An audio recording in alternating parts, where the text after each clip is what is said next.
Digital reach into our lives, it seems so extensive, so vast. What more can we do to protect our data? Well, Julia Angwin has been covering the issue for years. She is a senior reporter with ProPublica, the author of Dragnet Nation. She joins me now live from New York. And Julia, thank you so much for returning to the program. Thank you for joining us. We are growing more and more aware of what Facebook is capable of. So it begs the question, is there a safe way to use Facebook?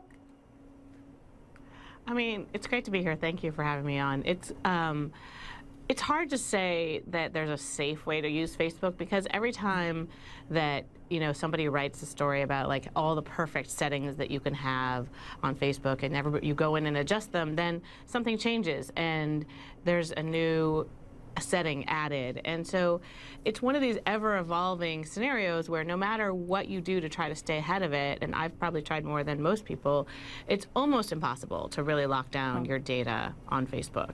And so that is why I think, yeah, go ahead. Yeah, and that's why a lot of people are deleting Facebook, right? Hashtag delete Facebook and that movement. But even if we delete the app, is our data still out there?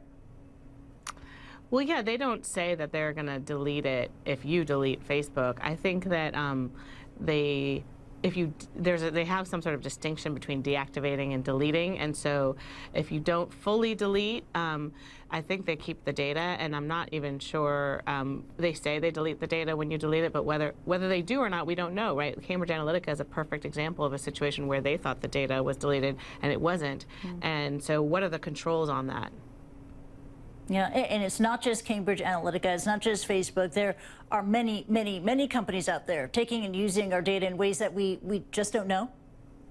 Yeah, I mean, the problem we have is really this, the permission structure puts the whole burden on the user, right? So the whole question that always is raised is like, oh, you agreed to this because you didn't read the 500-page terms of service, right, that no one reads. And so we have a legal structure that really is all about that, and there are no other safeguards, at least in the United States. In Europe, there are some limits on how the data can be used, but not enough. And obviously, they've been violated in the UK. So the problem is it's very hard for any individual to really make any kind of informed choice. And I think that there aren't really good options for like a privacy-friendly Facebook. Yeah, and what about just options for living online? You know, the last time we talked, it was a few years ago, 2015. It was about your book, Dragnet Nation, when it came out, measures that you've personally taken to protect your data online. What's the best practice here? Like, what's the best thing we can do to protect our privacy and security without going off the grid? I mean, it's really difficult. I tried everything. I guess I would say a few basic things that are worth doing are always making your password longer. No matter how long it is, make it longer. Try to look at your settings on Facebook. I don't think it's realistic for most people to delete it, but it is realistic to try to go in and adjust those settings. And another thing that has gotten easier over time since my book came out is removing your data from data brokers. So the companies like Cambridge Analytica, they do have a responsibility in Europe for people must be allowed to remove their data. And so reaching out to those companies, and there are lists of those types of companies, and actually Facebook has a list of who they do business with on their website, and asking to remove your data from those is also a good step to take. Got it. Now, Mark Zuckerberg, we learned that he says he's not going to speak in person to British lawmakers about the Cambridge Analytica data scandal, but he says that he wants to fix this. How? I mean, what does he need to do to fix Facebook?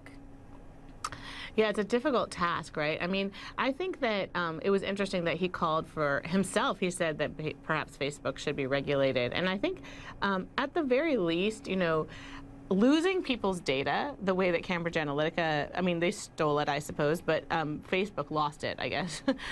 There's no penalties for that. There are no fines. So at the bare minimum, a lot of experts I've talked to say that if there were fines in place, companies would take more seriously the ability to protect this data. And so a very simple measure would be for there to be some penalties when you lose data. So that would be a very simple thing. But there are plenty of other things that Facebook could do, and many are being proposed.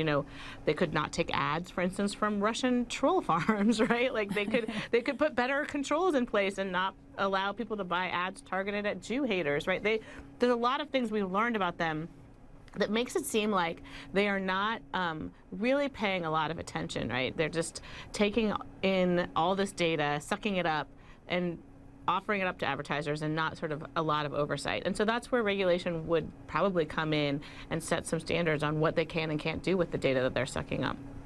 Yeah, and there's been a call for more regulation. You also suggested penalties. But, you know, is social media really going to change? I mean, they are in the very lucrative business of exploiting our data. You know, even if they pay a penalty, it'll just be another surcharge. They've been handing out our data like candy for years. Will they actually change? I mean, that's a good question. You know, Google is a good counterexample, right? So Google just paid, I think, a $2.6 billion fine in the EU for antitrust violations. And it doesn't seem to have changed their behavior that much. You know, we don't see like a new cleaned up Google. So even a really large fine, and that was for listing their own products, shopping results higher than people who didn't pay them to be high in the results and not disclosing that adequately. And so it's hard to know with these internet giants whether a fine is enough, right? But it's certainly a start. And it's not like there are many other tools at regulators' disposal, I guess, other than, you know, fines and sanctions and really banning the use of certain types of data. You know, you could make an argument that children's data shouldn't be used for anything at all and should be never collected, right? And so I think that there are a lot of limits that could be placed on collection, as Tim Cook was suggesting, that might be really worth considering. Got to start somewhere. Julia Angwin, thank you so much for joining us. Take care. Thank you.